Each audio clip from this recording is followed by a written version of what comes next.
Yo, you looking for TV reviews, music reviews, movie reviews? Then check out the only reviews that matter, man. Yeah, just hit that subscribe button. Make sure you hit the notifications and stay tuned. Yo, what's going on, everybody? Welcome to another episode of Report Card. I'm Ambitious Ace. Dame Diddy. And today we're bringing you a review of the season premiere of Season 5 of Agents of S.H.E.I.L.D. Yes, sir. Man, I'm glad it's back, man. First question, where the fuck is Leopold? I want Leopold. Yo. Fitz is my favorite character on the show. I'm sorry. I want Leopold. He was greatly missed, but I feel like he's going to return in a great fashion. You better. Of course.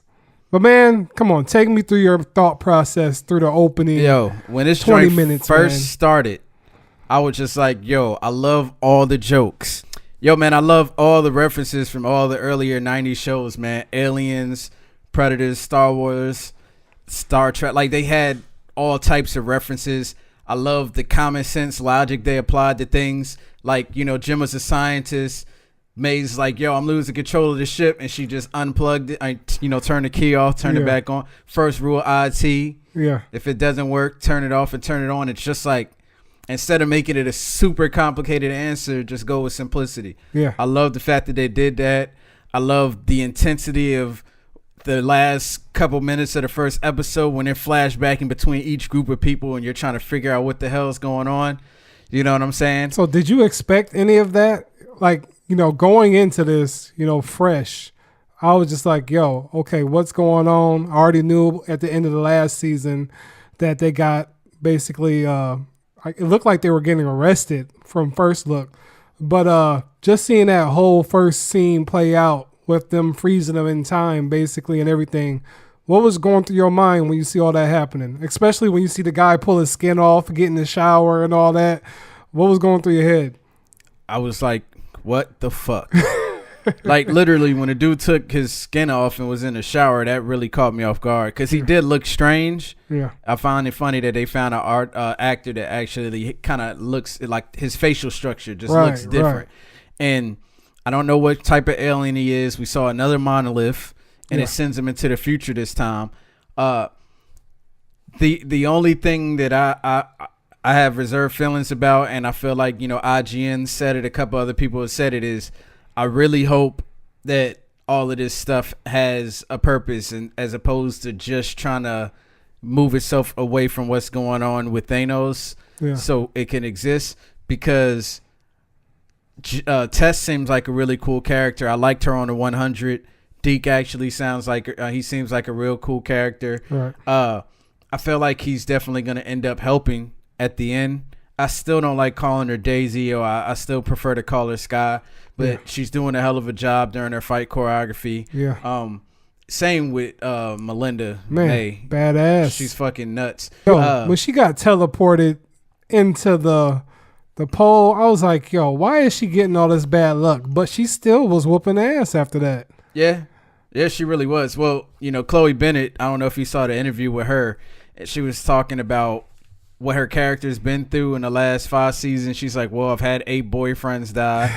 My dad tried to kill my mom, and he ended up dying. My mom's a secret bad person for this agency. She's dead. She's just like, Sky can go through some more trauma. Yeah. Well, it's not a big thing. Yeah. And I was just like, that's a crazy way of looking at it. Deke, I didn't expect to see who was under the mask so early.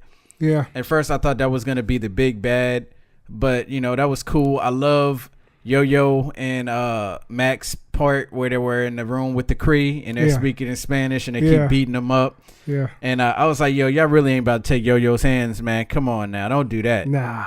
And Mac wasn't having that.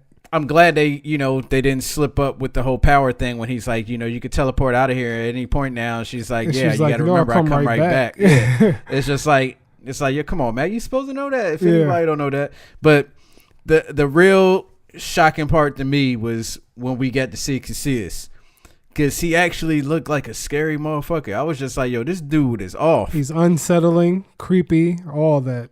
Yeah, I mean, the whole thing with the tokens and them having to get them implemented, and then Grill basically just flipping on them right away. Right. I was like, it's already fuck this dude. I don't like him. But how do you feel about Deke basically using a point, like a different version of the framework? I think it was a natural escape to their reality. It looks like, they go through. I mean, I know he said they're in prison already, but for that escape, I feel like for them it's needed because just to see them basically fighting for their lives, groveling over food, all that stuff, nobody would want to stay sane in that. And I could understand what Daisy meant. You're creating two false realities for them, basically. But it was needed. But at the same time, I think it brings them back to what reality could be. So it could be a good use for them. But it is dangerous because it could lose your focus to want to fight for your present and what it is now. So I can understand both sides of the argument. Yeah, I thought that was actually pretty cool. And the idea that he's never seen Earth in its real state. Right. The idea that maybe that Daisy tore the Earth apart because they said there's a point in the Marvel Universe where Thanos uses the Mind Stone to make her actually tear the Earth apart, which I thought sounded actually pretty cool. Yeah. I hope they don't go with that. Yeah. And I still, maybe when they go back in time to their present time, I hope they bring like Tess and Deke with them. That's what I'm saying. Because, if the monolith can bring them into the future, it could take them back as well. Well, I think Fitz is going to be the one that has to figure it out on the other side. Yeah. Because Fitz is the man. Yeah, that's all man. he do, man. He said he's working on it. He got that by postcard, said, I'm working on it. So I you want to already know. see him, man. I want to see Fitz. Yeah. Hopefully we don't wait too long. We got to see him next maybe he episode. go recruit somebody like Ghost Rider or maybe that's even the thing. this cyborg dude from the first season, man. Well, I mean, that's the thing, man. His deal, whatever deal Coulson made, still standing up. I don't know what that was. But I know Ghost Rider is reported to come back this season at some point in time. It's just in a manner I don't know how it's going to happen. So with the pace of the first two episodes, it seems like we're going to be sticking here for a minute. I don't think we're going to go back to the past that quick. So it'll be interesting to see how it develops, for this point in time. Hopefully they're not trying to set this season up to be the last. I feel like that since they moved it to the Friday slot. But I heard it did really strong. They had about 2.5 million viewers for their first night. So that's a good look, man. Good look. Great fucking show. Yeah. I have no, knowledge of anything, but I was sitting here as you were speaking thinking about who Fitz could possibly call for help. Yeah. Why not call Bobby and Hunter? Hey, I can see that happening. I mean, that pilot didn't go too well, I guess, for their own spinoff show. So bring them back into the main show. Yeah. Why not? At least Hunter. Yeah, I didn't really care for Bobby much, but still, bring somebody back. I mean, it was a core part of the team. That would be great. How would you grade the two episodes? Both of them together? Or okay, we'll separate it then. No, I said we can do both of them together because Okay. I gave them both an A. I thought it was a great way to start the season. Agents of S.H.E.I.L.D. always finds some way to keep it fresh and entertaining, and I don't think many people pay attention to that. Because a lot of people that I see in the comments says, oh, I stopped watching this show in season 1, or, oh, I stopped watching this in season 2. You did yourself an injustice. I mean, because it's changed with every season. Yeah. I mean, it's gotten better with every season, and it always goes in a direction that doesn't degrade the show. It expands the mythology of the show. It still feels connected to the MCU, even though it's very loosely based on it. So, I mean, it's crazy. Yeah, I'd give the first episode a A+. Okay. I just love how tense it was, Yeah. all the excitement, all the jokes and everything like that. The second episode, I feel like they slowed it down a little bit, which they had to. Yeah. You got to tell the story. pull You got to you in. explain how everything is, where they're living, the whole tokens going red and everybody, take a life to save a life. Yeah. Like that whole thing was crazy. It was Yeah. nuts. And then Tess had one and it was just like, man, that was crazy.